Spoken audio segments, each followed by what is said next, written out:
All right, y'all, buckle up because day one of Diddy's federal trial kicked off like an HBO crime series. We've got sex trafficking allegations, hotel surveillance, bribes, male escorts, and something the prosecution casually referred to as freak-offs. This isn't just about music royalties anymore. This is RICO charges meets Bad Boy Records. Welcome to Nelly Miranda.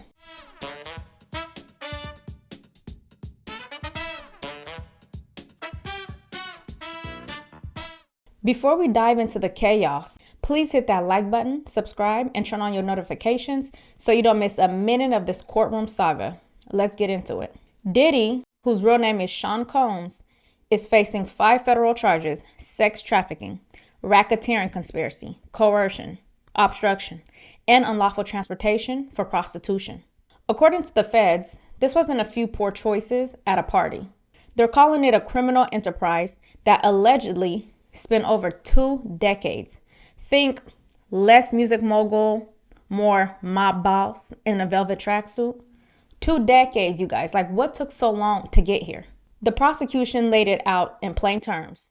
Diddy allegedly used his wealth, fame, and influence to lure women into a violent web of exploitation. Drugs, coercion, sexual assault, secret footage, and yes, even blackmail. They described it as a pattern: high-end parties filled with sex workers, manipulated partners, and a camera that was always rolling, all under Combs' direction. And these weren't isolated incidents. They claimed that it was a system. Then came the bombshell video.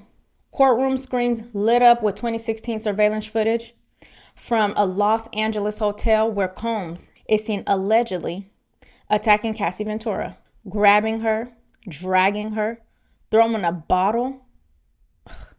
It was so hard to watch, and yet it's now central to the prosecution's entire narrative, a real-time snapshot of the alleged abuse. On the opening day of Sean Diddy Combs' federal trial, Los Angeles police officer Israel Flores, who recounted a disturbing 2016 incident involving Combs and then-girlfriend Cassie Ventura. At the time, Flores was working as a hotel security guard at the Intercontinental in Los Angeles. He said he responded to a call about a woman in distress. When he arrived, he found Cassie Ventura, visibly shaken, huddled in a corner with her hood up, trying to shield herself from view. Nearby, a shattered flower vase on the floor. She was terrified.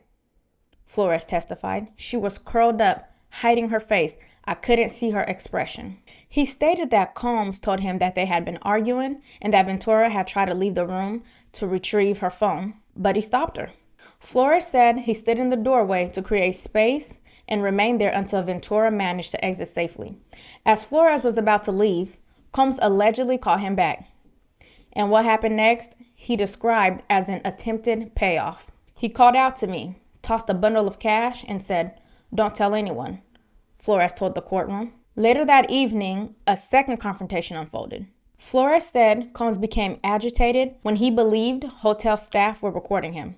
At one point, he claimed Combs snatched a phone from another guard. He came out, shut the door behind him, grabbed my colleague's phone, thinking that he was being filmed, Flores recalled. Eventually, he handed the phone back.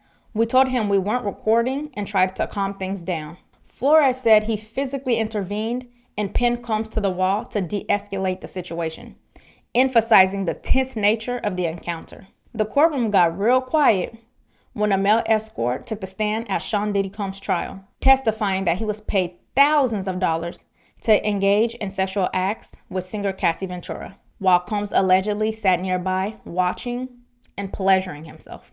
The witness, Daniel Phillip, said it all began when he was hired to strip at a bachelorette party held at Manhattan's Gramercy Park Hotel.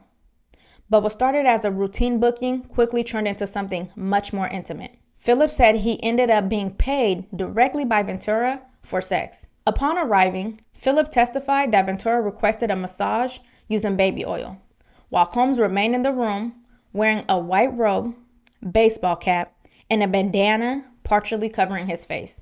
Despite the disguise, Phillip said he instantly recognized Combs by his voice.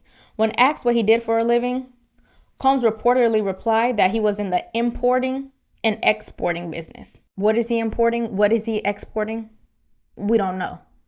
But as Phillips and Ventura engaged in sex, Combs allegedly sat in the corner and masturbated. According to the witness, this wasn't a one-time event.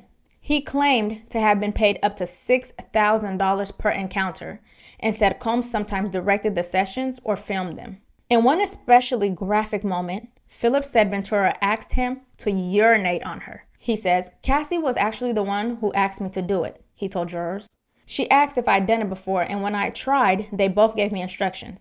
Apparently, I wasn't doing it right." The arrangement reportedly continued until Philip witnessed a violent outburst from Combs towards Ventura.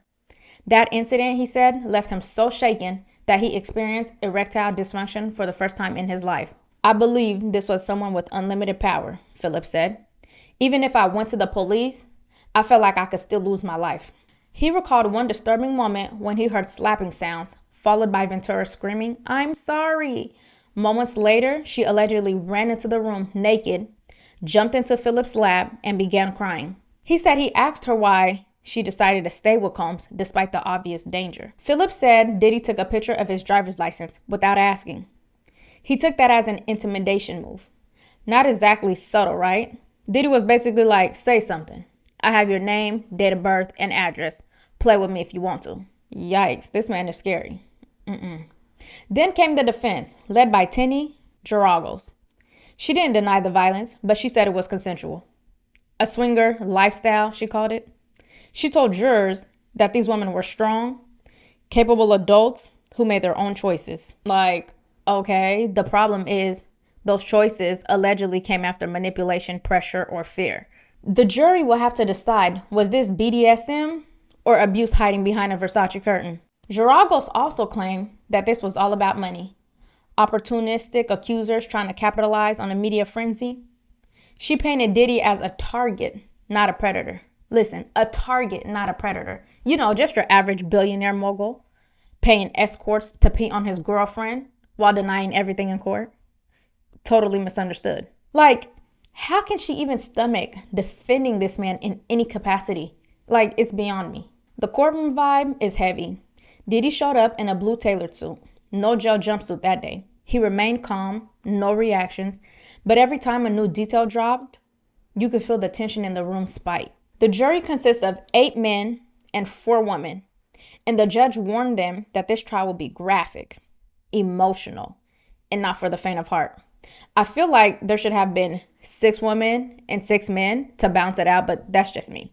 Cassie testified yesterday. Her voice may be the prosecution's most powerful tool, especially with that surveillance video already out. The trial will run for about 8 weeks, Monday through Friday. So get comfy because we're just getting started. Day 1 of the Diddy trial came out swinging.